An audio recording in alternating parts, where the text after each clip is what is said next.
All right, welcome back to the Grand Solar Minimum channel. Today is Monday, November 25th, 2019.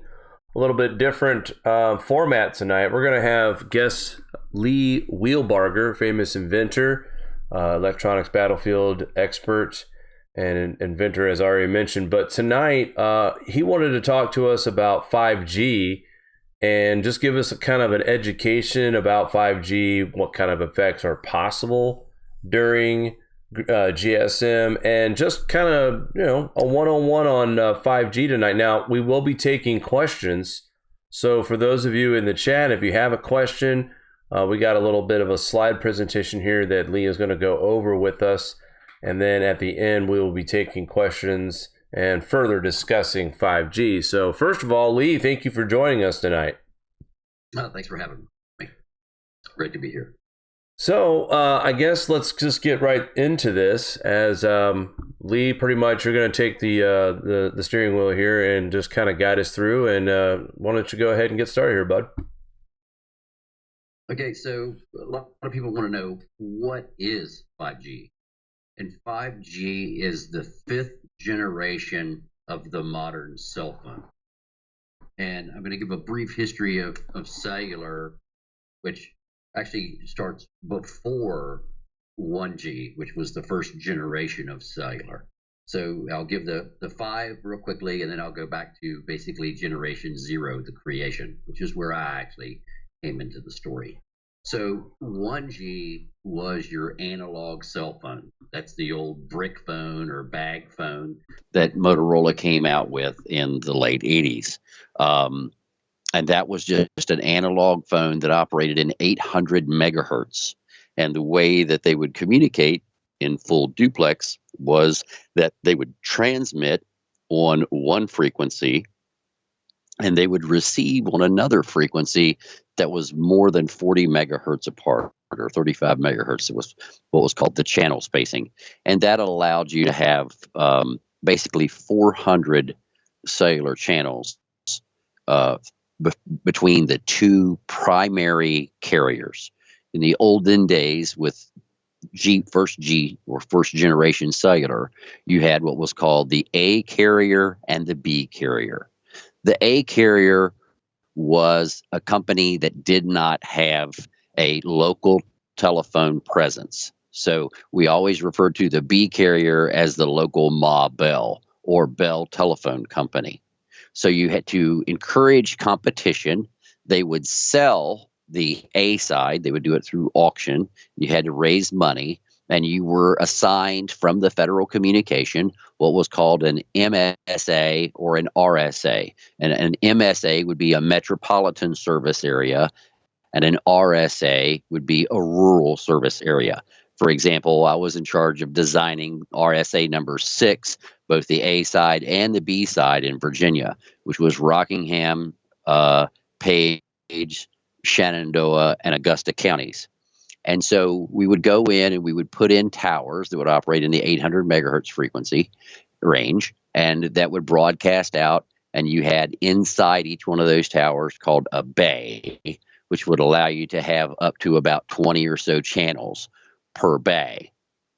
And originally they had omnidirectional antennas, which meant that you could be anywhere you wanted around the tower, and the tower would be able to communicate with you. So you could drive, if there was a tower in the middle of a city block, you could drive all the way around that tower and you would stay on the exact same antenna. But as the technology increased and the channels became more congested and you started getting interference from other cellular towers, then they moved into what's called a sector antenna, which is an antenna that would only radiate the signal in about 120 degrees. So if you go out and you look at cellular towers today, you'll see a row of what looks like loaves of bread up next to the top of the tower, and you'll notice that there's 3 flat sides, and then these loaves of bread are on each one. Those are sector antennas, and they only allow the signal to be generated or transmitted and received in that one sector. So that was the generation 1. Generation 2 came along, and allowed us to have text messaging or SMS messaging on our phone. Also in generation 2 is where we started getting into some digital, because prior to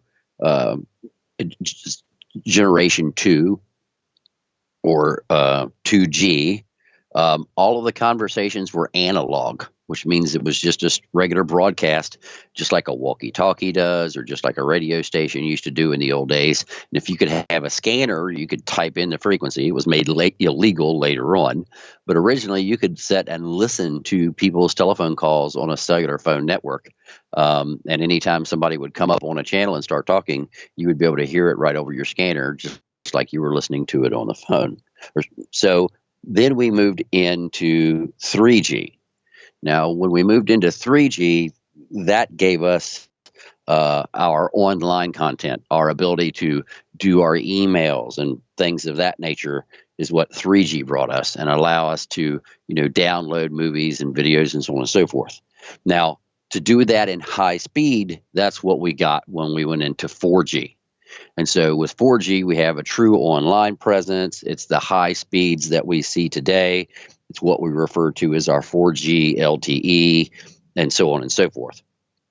So when you compare the rates of data to 4G, like you can see there on your screen, a 4G system will only broadcast at about 200 kilobits per second. And that's it. It's not that fast. It's faster than what we had before, but it's not nearly as fast as what 5G will do. So next slide, please, there. And so 5G is actually capable of going 5 times faster. So you can actually get a megabit of data per second, or 1,000 kilobits, however you want to say it, but I prefer to say megabit of data per second, as opposed to what 4G LTE is doing for us today.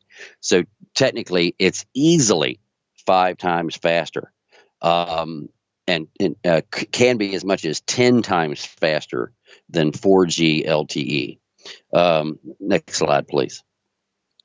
So there are other great advantages to the 5G system. For example, with the speeds that you can get with 5G, you can actually download an HD movie in as little as 1 second.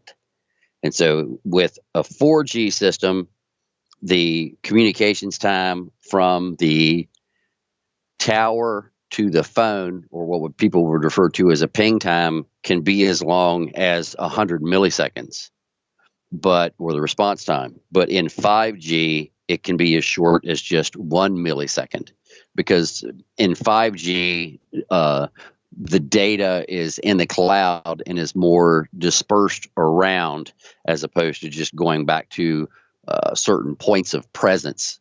Because on 5G, technically, you're on the web.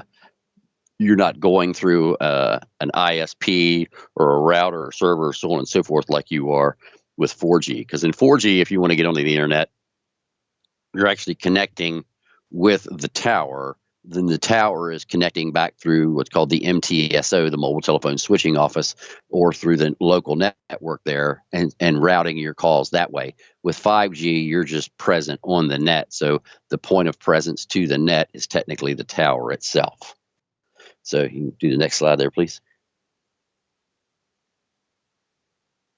And so as far as the frequency range, a lot of people go, oh, well, 5G has all of these new frequencies, and, that's going to irradiate us and cook us and all these other things. Well, that's not really true, because the lower end of the frequencies of 5G are as low down as 600 megahertz and as high as 6 gigahertz.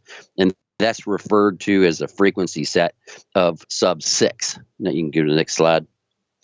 But in addition to operating in sub-6, the 5G will be able to go much higher in frequency, and will normally operate between 24 gigahertz and 86 gigahertz, which is much higher in frequency.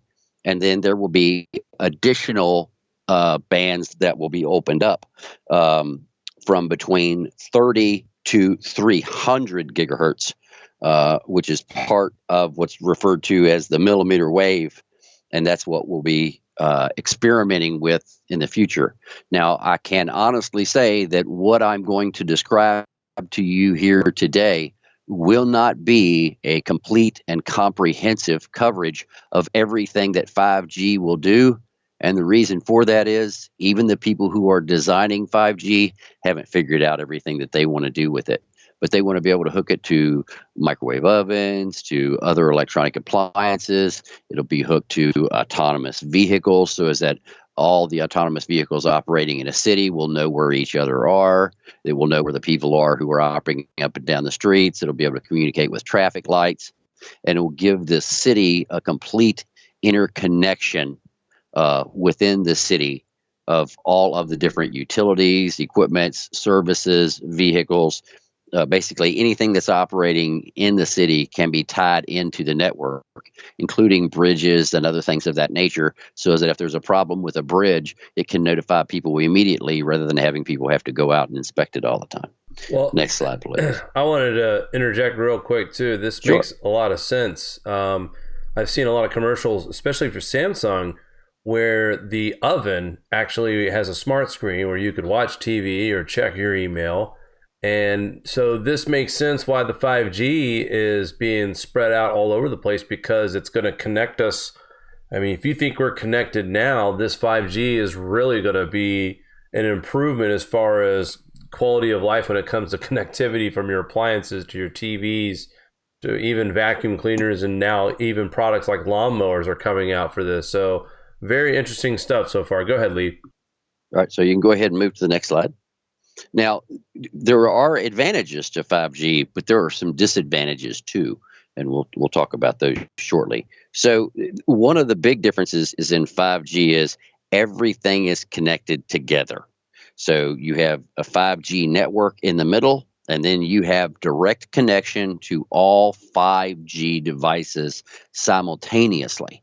And it will allow traffic to be, up to 1,000 times more users and up to 10 times faster as far as the data speeds that you can establish with it. And then also one of the things that will be coming out is what's called network slicing. So let's say, for example, that you and I are having a conversation. Well, we don't need as much data to have that conversation as somebody who is streaming a video or doing video teleconferencing. But say, for example, the guy in the next room wants to get in and he wants to ride in a simulator. And that's we'll call it a level 12 simulator, which is what a flight simulator is. So it'll move and rotate and vibrate and undulate and give all of the physical effects of what it would be like if you were actually riding on a roller coaster or surfing or riding on a boat, all that bouncing, the panoramic vision all the way around him. That requires a larger data stream than the people who were just trying to watch a video, do teleconferencing, or just having a voice conversation. So that person could pay for a little bit more money and get what's called network slicing, which means that they'll take a larger section of the network to provide for what they're trying to do at that time. So that's one of the additional features that we'll be seeing in 5G as 5G gets rolled out. And so you can go to a mall and you can go into an arcade and race against other people and have the complete immersive experience using network slicing, as opposed to just what would be going through your 5G phone. Next slide, please. So the main difference, and this is one of the disadvantages of 5G, and that is 5G is a very, very, very weak signal. And the reason it's a very weak signal is because it's a higher frequency range. And the higher a frequency is, the less propagation, that's its ability to penetrate through something, that the signal has. So, for example, if it rains, you'll get, just even if you have a satellite dish outside your house today, if it rains really, really hard, you'll get what's referred to as rain fade. And that's because it's raining so hard that the microwave signals coming through down through the clouds from the satellite, they get blocked because there's so many raindrops and the transmitter isn't strong enough to make it to that big dish that you've got outside. So the issue with 5G is because you're operating at these much higher frequencies, 30 to 300 gigahertz, they don't penetrate through raindrops. Doesn't penetrate through foliage very well. So what they've decided to do is, instead of trying to pump up the power, which really wouldn't matter if they did, it's not going to penetrate through the foliage or through the raindrops. So what they do is they cut the power way, way back, actually to about 1/100th of what we use today. And then they fire it in a little beam towards you. That's called beamforming. And so with these smaller cell sites, you'll have a whole lot more of them. Basically, there will be one on the top of almost every single pole light, or every other pole light, or every few pole lights going down through neighborhoods, going down through the cities, and so on and so forth. That's great for the people who are close to those. But if you live in a rural area now and have a hard time getting cell phone service, this is not going to work for you. They would have to have a tower close to you. With a normal cellular tower, they'll have a range of about 3 to 4 miles from that tower. In extreme circumstances, you might be able to go to as many as 5 or 7 miles away from that tower. But with 5G, if you're much more than a quarter of a mile away from the tower, you can hang it up because the signal is not there, and there's going to be things in between you and the tower that are going to prevent you from doing that. So you can go to the next slide, please. So in these new systems with the 5G, you have what's called beamforming. Now, what is beamforming? Beamforming is where they take the energy and they direct it into a very, very narrow beam towards the individual device that you're trying to communicate with. And it's kind of like having a laptop computer out in the middle of a football field. And you want a certain amount of light or energy to get to that laptop computer. So let's say that you're sitting there and you're trying to use the laptop, but it doesn't have a backlit keyboard and you can't see it.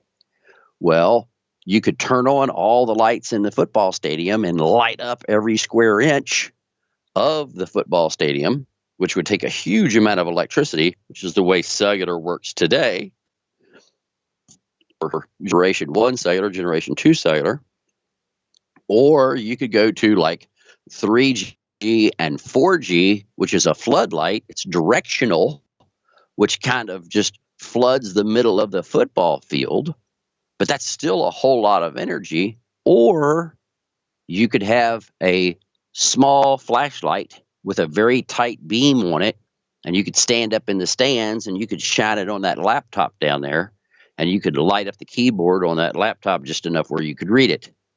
That's what beamforming is. It's taking that RF energy that used to broadcast at 360 degrees, and then they advanced that with sector antennas that only broadcast on 120 degrees.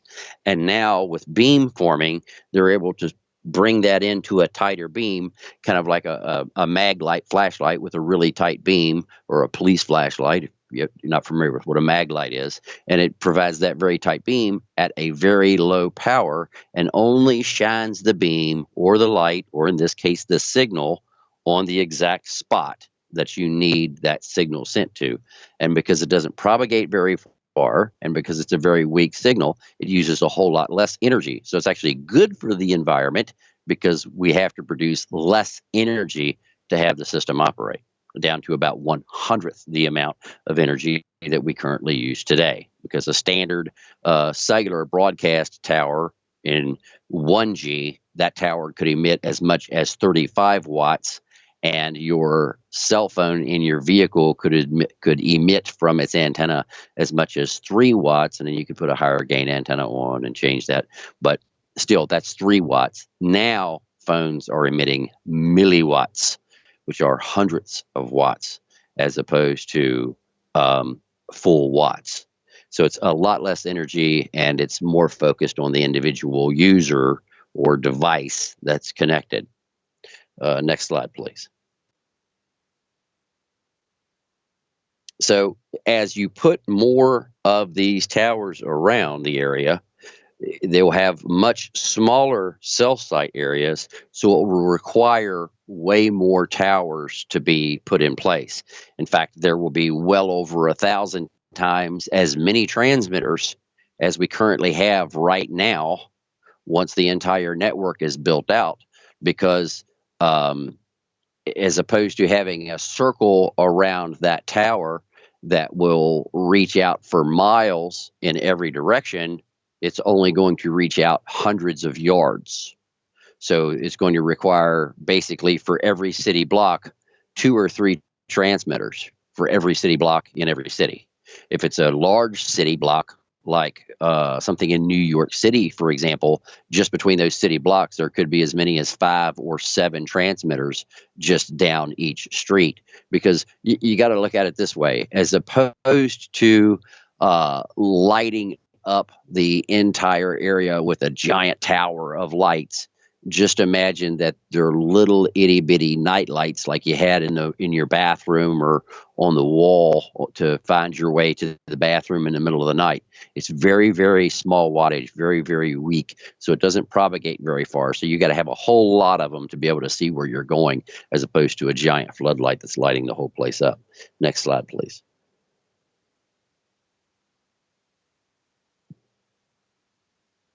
Okay, so the other advantage with 5G is the way that it will connect with everything. So as opposed to having to have your laptop online, and to get your laptop online, you've got to be connected to your router, then your router connects to the internet, or actually it doesn't connect to the internet, it connects to your ISP, which is your internet service provider, and then your internet service provider tries to get you connected to whatever the POP is, the point of presence for the internet connection. All of that takes time, and then everybody in the world is fighting over the network connection to get into the cloud or what have you to get your information. With 5G, it's all basically cloud-based, but instead of having one great big cloud, they've got hundreds and hundreds and hundreds of smaller clouds, which will allow you faster access to that cloud data. And that's one of the other great advantages of 5G. Next slide, please. So everybody's worried, is cellular radio waves safe? Is it going to kill me? Is it going to make my kids turn green or glow at night? Or, is it going to make me sterile? Well, no, it won't do any of those things. And the reason being is it's because of the type of radiation that the phone puts off. And that is electromagnetic spectrum, and is not an ionizing type of radiation. Next slide, please.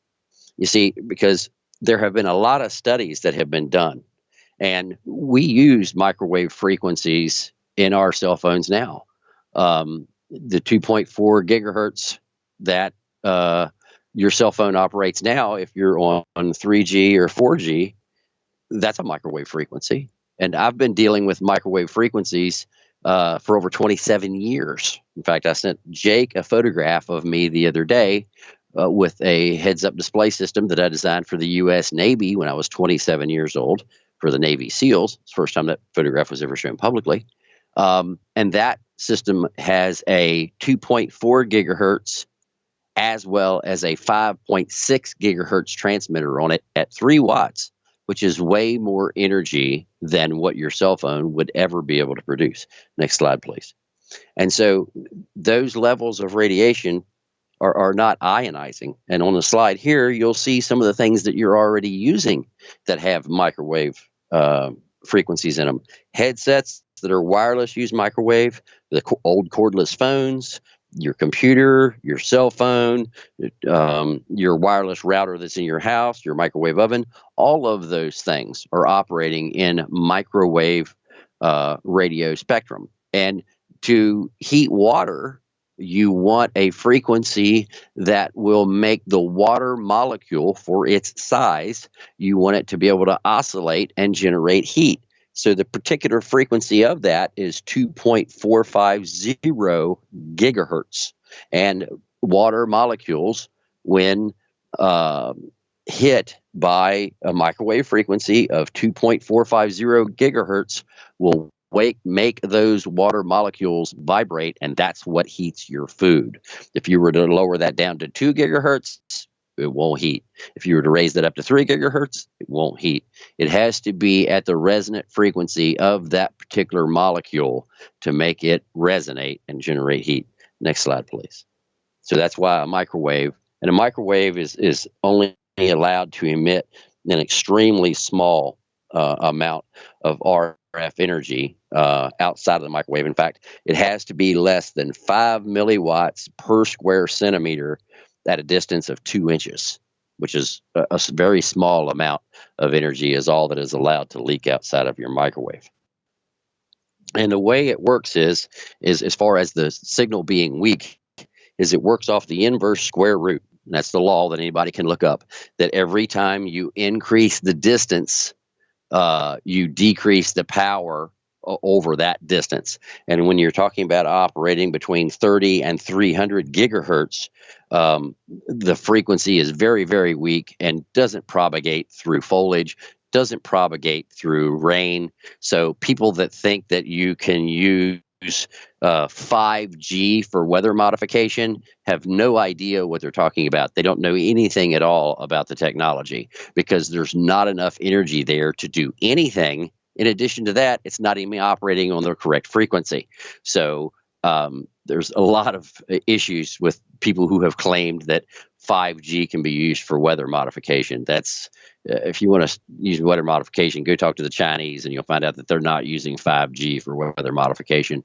They're using aircraft artillery shells, gases released into the atmosphere, sulfuric acid, and things of that nature. It's not done with a 5G phone transmitter system or cellular network. Wow. Next slide, please. That's been the biggest fear-mongering statement I've heard too, is that 5G is going to control weather modification programs.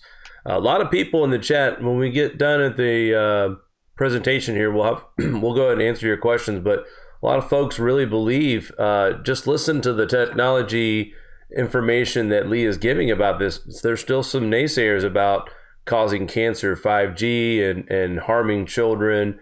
A lot of people really believe that this is a dangerous technology, but from what I'm gathering, what you're saying, this is a very high frequency, and if rain affects it, I mean, to me, I'm understanding what you're saying about why it's weak. It's a higher frequency, and but for some folks out there, they still want to believe that this is going to melt your brain, and I don't think, just by listening to what you're saying and what I've heard from it about the technology myself, outside of you, is lining up with what you're saying. And so, like, when you started talking tonight, you know, I wasn't sure what you were going to say, but this is some of the stuff that I'm learning in my field as well. So good presentation so far. I'll stop interrupting. That's all right. Next slide, please. Now, the reason that this won't cook your brain is because the radiation that it emits in 5G is called a non-ionizing form of radiation.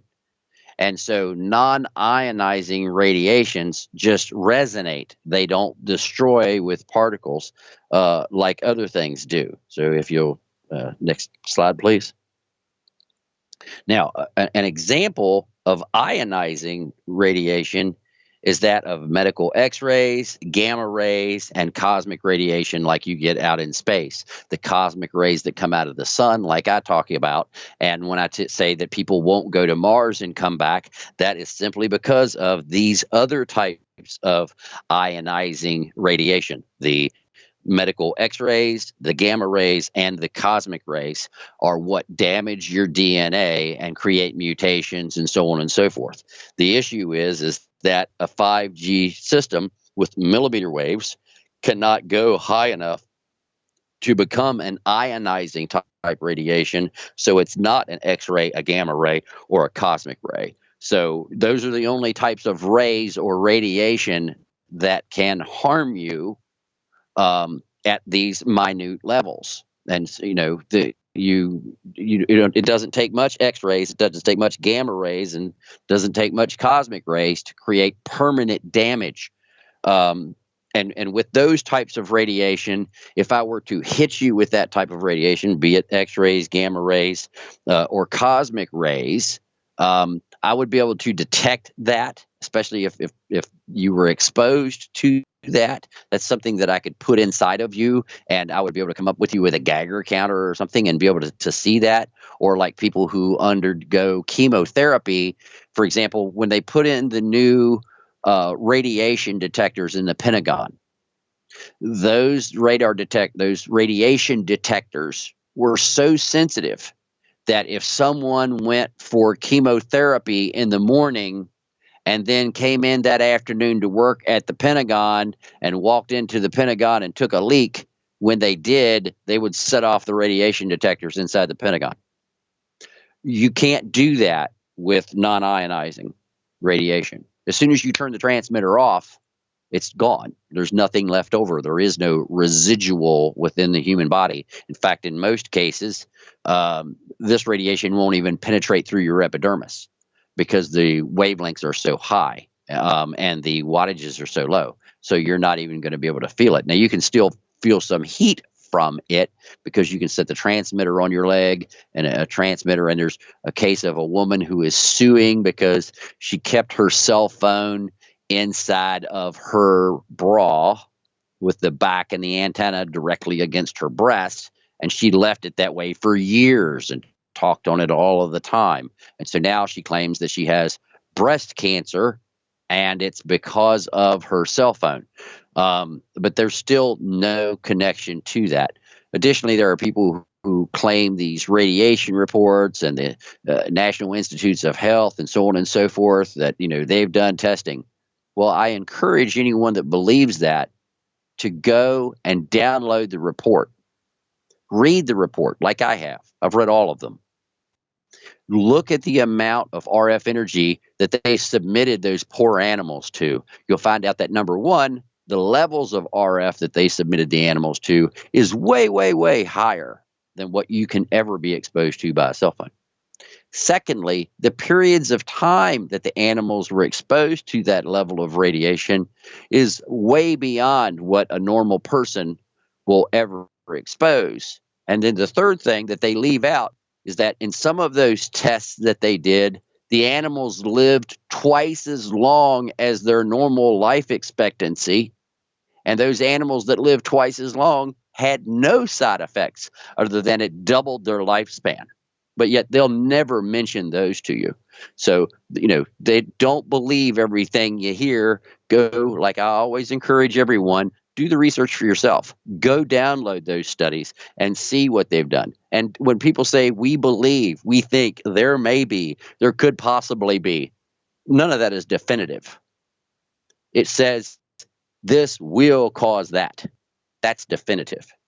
So a lot of these people do these studies just to have money and just to make money, and it's how they put food in their rice bowl. So, you need to research it yourself, go see for yourselves, and I'll get Jake a link to the National Institute, and we can put that into the production notes after the show. I'll go find that and send that to Jake, so all of you can go read the report that I just quoted from. All right, next slide there, Jake. That was the last one you sent me. Yeah. So, that's it. So there's no scientific evidence that shows that 5G can hurt anybody. And if you think that 5G can hurt people, or you have a case study that says that, by all means, go to my website, go to KLW World News, or go to my YouTube page and put the link to it on there. I challenge everyone to do that. Go find scientific evidence. I don't want hearsay. I don't want Billy Bob, Rebob said this, that, and the other. That doesn't count. Go get the scientific evidence that shows that there's a danger.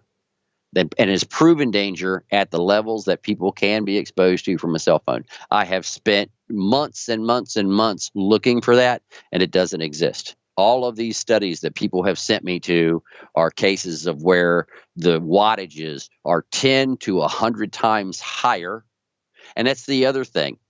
In these poor lab animals, they actually stick the antenna in the animal. They implant it under their skin, or it is adhered directly to their skin. It's not going to work that way. Additionally, with 5G, the antenna is directional on the cell phone. And so because the antenna cannot propagate through your skull, the signal won't pass through your skull, it will not transmit towards your skull because it knows the signal is not going to go through there. So it's actually going to be facing the antenna in a different direction away from you to reach a tower because the signal cannot penetrate through your skull. So it's way safer than what we currently use with 3G, 4G technology. And with that, we'll take your questions, Jay. Well, I'm going to start off with the question too, because I know we gave a lesson on 5G. It kind of came out of left field for all of us, but it's a real question. How can the effects of the grand solar minimum disrupt 5G, and how good of technology is that going to be when we get closer to 2030 and things are really getting going for this grand solar minimum? Well, the biggest problem that 5G will see as far as the grand solar minimum is the precipitation. These long duration rainstorms and heavy fog and things of that nature will make it extremely difficult for the signal to penetrate through because it just does not propagate through water or foliage or things of that nature. It's such a small frequency. It's basically, like light. If you're shining a flashlight and you're trying to shine a flashlight through the trees, as soon as it hits the leaves, it's going to stop. It's basically the same thing here. We're just a little short of light. We're at 300 gigahertz.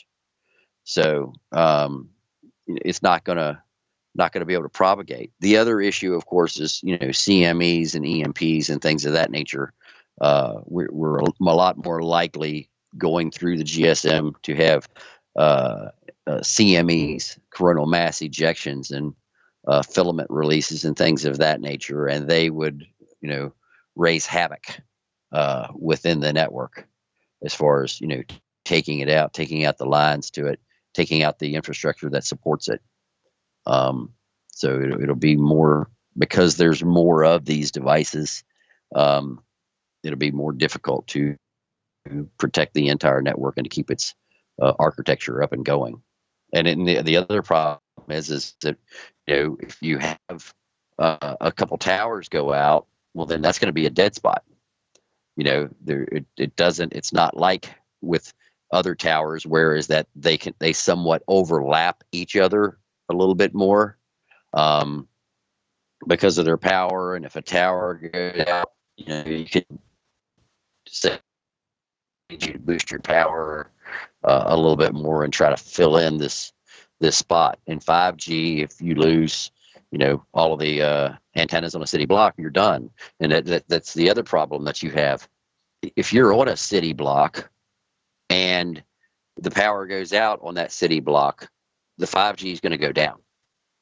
So you're not going to have power on that city block. And as far as putting backup batteries in these devices to try to keep them online, I'm not aware of anybody doing that of any size. So it might be able to take a short power outage, but it won't take a long duration power outage of days and days, like a cellular tower will, because with a cellular tower, they fire a microwave in a lot of cases back to what's called the MTSO, the mobile telephone switching office. And all they have to do is keep fueling that generator, and that generator will provide power for the cell tower and provide power for the microwave, and that microwave will fire back to the MTSO. And as long as the MTSO still has contact with the internet, then you can stay online and make phone calls and so on and so forth. But that's not as guaranteed with 5G. And with the training that I've received about 5G, I was intrigued to find out that, according from the source, these companies that are launching 5G, AT&T and Verizon, AT&T, by the way, is the largest, and it's estimated that by 2025, half of the mobile phones, or 49% of the mobile phones in the United States, will be 5G. And it's also going to be very expensive because with 3G and 4G, you could use the same transmitters because they all operated within the same frequency bands. And, you had GSM, uh, um, and CDMA and TDMA and so on and so forth as far as the formats of the signaling technology. But with 5G, it all has to be removed or just added on to because they don't use the same types of transmitters. They don't use the same frequencies. They don't use the same antennas or anything. So it will be extremely costly for the carrier to implement 5G. And more than likely, some carriers are going to have to do sharing agreements or teaming agreements to be able to put the technology all over the country because each individual carrier more than likely will not be able to put in networks throughout their entire area. So it's going to be very difficult for the small guys to compete with the big guys. And my question goes to with 5G coming out, these carriers also seem pretty confident that 6 and 7G are right on the doorstep. So this is kind of a loaded question, but a commenter here in the chat said, well, if 5G is not going to work that well in rain or heavy extreme weather conditions, why bother? But will 6G and 7G be an increase in signal strength, or is it just going to be more of the same, more higher frequencies, more antennas, more towers? As they continue to build on 5G, 6G, 7G, will it continue to go in the same direction, or is that on a whole different level? I think that 6G, 7G, 8G, and all of those will just be improvements in the capabilities. I don't think that they're going to add even higher and higher frequencies. This will be the same as with 2G, 3G, and 4G, all using the same frequencies. They're going to do the exact same thing in this frequency range and provide more and more enhanced services. So it'll be generations. So, and like it'll be Windows 94, Windows 96, up through Windows 10. And so now they're changing gears, and then they're going to have multiple iterations of these frequencies. And so before they go to even higher frequencies will be a long, long, long time from now, because the amount of space that they've got to operate with now with 5G, it's just going to be, the difference between Windows 94 and Windows 96. Still going to be using the same processors, still the same infrastructure. I mean, it's like this. If 6G requires them to rebuild out the infrastructure again, all the cellular companies are going to be bankrupt because you can't afford to rebuild infrastructure. In the olden days, a cellular tower was anywhere from $250,000 to $1 million per tower. And so to try to, it's going to be expensive enough just to put in the first 5G transmitters. And I think, the 6G will be just like going from 1G to 2G. It'll just be an increase in feature set. So, and don't worry, 4G is still going to be around for a while, because it's going to take a long time to get 5G. And there will eventually be phones that will do 4G and 5G, because the amount of 5G is going to be so limited that you can't sell it all over the place. There's going to be just way too many places it doesn't work. You can't just say, oh, yeah, 5G on my phone, and then you go a quarter of a mile down the road and you service again for 500 miles. So basically, the 5G is going to be 5G is going to be the foundation of the future of our signal. Yes. And 6G and 7G and 8G, they're just going to be tweaks and improvements to help getting strength in the signal. Rural areas will be able to get this technology down the road as well. Is basically what you're saying. That's what 5G starts with. Correct. You remember? I don't know if you remember the old, what they called dual mode phones. Yes. Some phones would do analog and digital, and they would operate on two different networks. One would be GSM, and the other would be TDMA or CDMA or whatever. That's what they're going to have to do with these 5G phones if they want to have customers that travel. Because anybody that travels will not be able to use a 5G phone, because as soon as they leave that local network, they won't have anything to operate on. And people aren't going to tolerate that. I mean, it's just like in the olden days when I used to have to carry 2 pagers, which was a pain in the butt, and nobody knew which pager to call me on. I had one pager for national calls or international calls, and I had another pager for local, because where I lived, they didn't have an international paging network, but everywhere I traveled, they did. And then I didn't. My local pager didn't work internationally; it only worked local. So anytime anybody wanted to page me, they had to. And if they didn't know where I was, they had to page me on 2 separate paging networks for me to get the page. Because if I was at home, only the local pager would get me. If I was international, only the international pager would get me. So I had one phone, one pager with Metro Call, and I had another pager with WebLink Wireless. And it wasn't until I actually built my own tower and went to the manufacturer, which was PageMart at the time, and said, "Look, I'll give you a tower if you'll put one of your transmitters here, because I use your pager internationally. Will you please put one up in my hometown?" And they agreed to do it. And that was the first paging transmitter that my hometown ever had that had international paging capability. And that way I could get rid of one pager. I see in the chat a couple things. First, Lee did not say that 5G is not already happening. It's not a full-blown launch just yet. And the other comment that I wanted to relay to you, Lee, and I've heard this about ZTE Phones, which is a company that is Chinese based as well, but there is concern with Chinese 5G equipment. And the concerns, right, the concerns are the spying, and this was why a lot of the wireless companies stopped carrying the ZTE model phones, because they had that same technology in their phones as well. So a lot of stores, a lot of retail stores, a lot of cell phone companies have now stopped selling ZTE here in the States. And if you do have a ZTE phone, I would recommend you go ahead and get rid of it as soon as possible. Yeah, run over it with a steamroller, or crush it, or burn it in a fire. All that is a spying device, and they're produced by Huawei. Just like a DJI Mavic or a DJI drone is nothing more than a surveillance platform for the Chinese as well. Now, 5G is being rolled out now. People are starting to put in and do testing of 5G. There are some current cellular companies that are claiming that they have 5G, but actually it's not. It's just an enhanced 4G system, but they're calling it 5G. But truthfully, it's not. And one example of that is AT&T and GTE are both saying that they currently have 5G out. And what they are representing as 5G, it's their 5th generation, but it's not true 5G like what we're talking about. That's in very, very limited places.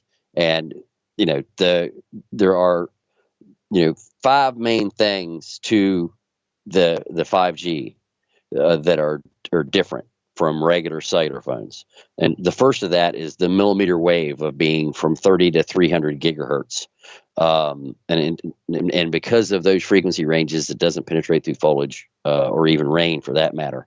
The second main difference is that they have these smaller cell sites, which is what they call the small cells, and they've got to have them basically on every city block. The third main difference is what's called MIMO, which is multi-in, multi-out, and will handle on a single MIMO system as much as 27 times more data than a regular cell phone will. The fourth big change, of course, is the beamforming. And so we don't currently do that with the sector antennas. It illuminates or propagates in an area with about 120 degrees, 127 degrees pattern of radiation, whereas that the beamforming can be as narrow as only 7 degrees.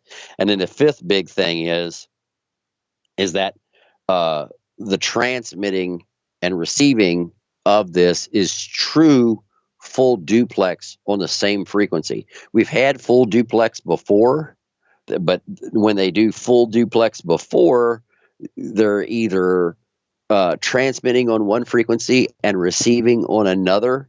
simultaneously, or it's very quickly transmitting and receiving on the same frequency, and they just chat back and forth where one transmits and the other listens, and then it goes back and forth, and it just transmits back and forth very, very quickly. In 5G, they have a technique called reciprocity, and that allows for silicon transmitters to change how the signal is formed for a split second, and it allows the two signals to pass each other. And that would be a whole show itself on reciprocity, but that's Hey, Lee, I got a question from the chat. The full duplex. Sure. All right. Sure. So the question is, and this person here and another person says they have pictures of dead plants near 5G towers, which, pictures. Okay. But that's something else killed them. It's just like they claimed that 5G killed all of those birds in Europe. Well, and people freaked out over all the dead birds. So here's the question. The fact of the matter is they ate poisoned seeds. Yeah. Well, here's a question real quick, because the chat's starting to move a little quickly. Hang on a second. The question is, why was literature passed around this person's neighborhood claiming that studies have shown 5G not safe near younger developing minds? One is being placed right next to our elementary school. Is this fake news, or is this just someone's political agenda trying to prevent these towers to be put in? It's people who do not understand the technology or how it works. And they're scared of it. People are scared of what they don't understand. And the person that claims that they've got dead plants from next 5G tower, okay, where's that 5G tower at? Where are those plants at? And how can you prove that those plants were killed by that 5G? What frequency emission came out? Duplicate that. See, that's the thing. People claim, oh, well, they put up a tower, and the next thing you know, there was a dead dog in the middle of the road. Well, yeah, they put up a tower, but the dog was a bird dog, and he was standing in the middle of the road looking at a bird, and a truck hit him. Okay, so you can say, oh, yeah, the dog was killed because of the tower, because if it wouldn't have built the tower, there wouldn't have been a bird on it, and if it wouldn't have been a bird on it, the bird dog wouldn't have been looking at it. It doesn't work that way. You have to see the radiation coming from the tower. First, it has to have an effect on the tissue at the levels of which you see, and there isn't. Okay, there's no. You can go to the CDC. You can go to read any of the reports. Find me a single report, and I challenge anyone and everyone. Find me from any scientist anywhere that is an accredited facility that shows that these frequencies at this low of level hurt anything.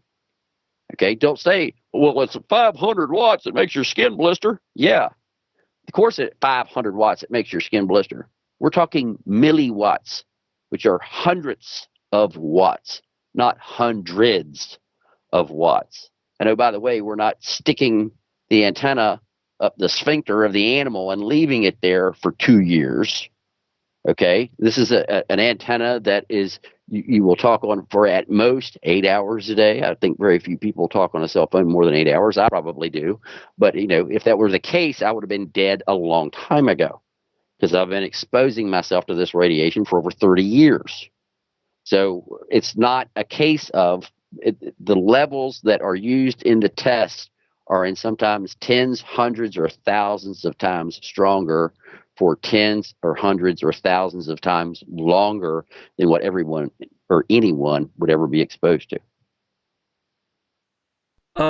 Question that not related to 5G, but it is related to signals that probably will use that technology, and that is the talk of the smart meters. Now, I know you covered the California fires, and there was a lot of talk about the smart meters causing these fires. Is that something that you're able to help shed some light on, maybe put this rumor to rest here? Yes. In fact, I was just at the smart meters manufacturing facility just a couple of weeks ago and spoke with the engineers there. And there's no way that the smart meter can cause a fire. It doesn't emit anywhere near that amount of radiation. It just doesn't work. It's a very small amount of signal that only broadcasts periodically. It is not broadcasting constantly. And so these people that claim that, I've got health effects from a smart meter, well, you've got health effects for everything else, because smart meters emit an extremely small amount of RF energy. And oh, by the way, there are other things that emit on those same frequency bands as well. So there are other things making you sick, not your smart meter. Yeah, that's a question that I see over and over again. Some of these folks are thanking you for the information that they're going to try to probably show people this interview. And, I don't think people should take it to heart about 5G. If the answer that you were looking for tonight didn't come out, all I can say to you is Lee's credentials back up what he's saying with his expertise with this category, any kind of technology. The man's he's been inventing all of his life. He's been a huge part of assignments that we don't know anything about. And his expertise in grand solar minimum, plasma, electronics, tech, battlefield electronics. I mean, the list goes on and on and on. So, I was okay with talking about 5G tonight, and it does have a small effect on grand solar minimum. Not that it's going to change the weather, but the GSM weather could affect the signal eventually, as Lee mentioned, that heavy rain will definitely affect the signal, and we're going to continue to see heavier rain as we continue into this grand solar minimum. So tonight, I kind of wanted to throw a different angle at things, because I think it's important to get the right information out there. When I first heard about 5G, I thought it was dangerous because that's all you hear about. But then you realize that you have to look at the source and do your own research. We're not saying Lee is cramming this information down your throat and it's the gospel and you have to believe it. But it's good to hear a guy who has a lot of experience with this stuff kind of talk to us about 5G and its health effects or non-health effects. And I've been around this since before first G. Okay. But long before there was cellular, there was what was called MTS, which was mobile telephone service. And that's in the old days of a VHF radio that was bigger than your microwave oven, that sat in the trunk of your car. And there were towers every 20 or 30 miles, and it was a party line. Anybody could listen to anybody else making a phone call at any time, and you had to wait for the other person to finish their phone call before you could dial up. And a lot of times you and somebody else were waiting. So as soon as you went to make your phone call, somebody else was dialing in, and the two of you together dialing at the same time dialed the wrong number. And it was just a cluster. So I've been around mobile phones since then. The first radio, two-way radio I ever owned was a Midland 13-857 that my family got, I think, when I was 6 years old. So we're talking 50 years ago is when I started playing with two-way radio, or being around two-way radio. So, I've got a lot of experience in this. I've done it for just about everybody. I've studied the Jesus out of this. I was senior technical staff for CCOM, which is Communications and Electronics Command for the U.S. Army, and I helped design the flyaway package, the WIN, which is the Warfighter Information Network, and the WIN-T, which is the Warfighter Information Network Tactical. I've been through all the testing with ATEC, Army Testing and Evaluation Command, and I've done all these things. I've had to research all of these papers and see what was safe and what was not safe to allow our soldiers to be around it, which is very stringent, by the way. A lot of people think that we expose American soldiers to a lot of dangerous stuff. We do, but normally those are bullets and things of that nature coming from the enemy. We spend a lot of money to train American soldiers, and the last thing we want to be doing is nuking them in the backs of our own vehicles. So, I encourage everybody to go read the reports. And then once you read the reports, or actually before you read the reports, go look up the manufacturer specifications of what the ERP, the effective radiating power of the phone, can be, and the proximity to you. And then go read the reports and these people claiming that it causes cancer and it does this, and look at the differences in the amount of power and the duration and the frequencies and what they're doing to those test animals to get any kind of results or adverse effects at all. And you will actually see that what I'm telling you is true, because I've already done it myself. Well, Lee, thank you very much for joining us tonight. And maybe you could send me those links, and Mari can whip up a quick little article and put it on thegrandsolarminimum.com so we can look at those reports. But we really appreciate you taking the time to kind of give us a little insight, a little one-on-one on 5G. And I know you're a busy guy, but hope to have you back on in the future as well. Look forward to it. All right, that's going to do it for us tonight, guys. Thank you for tuning in to tonight's episode of Grand Solar Minimum News. A little different, but we learned about 5G, what it does, the dangers, if there's anything involved with weather. Guys, I want to encourage everybody to please share this video, because this person's credentials speaks loud enough. He has business speaking on this topic, and I think it's really important to kind of get the truth out there about certain things. So again, thank you for tuning in tonight. We will see you guys tomorrow morning with our next Grand Solar Minimum News update. Until then, guys, we will talk soon. Have a good night.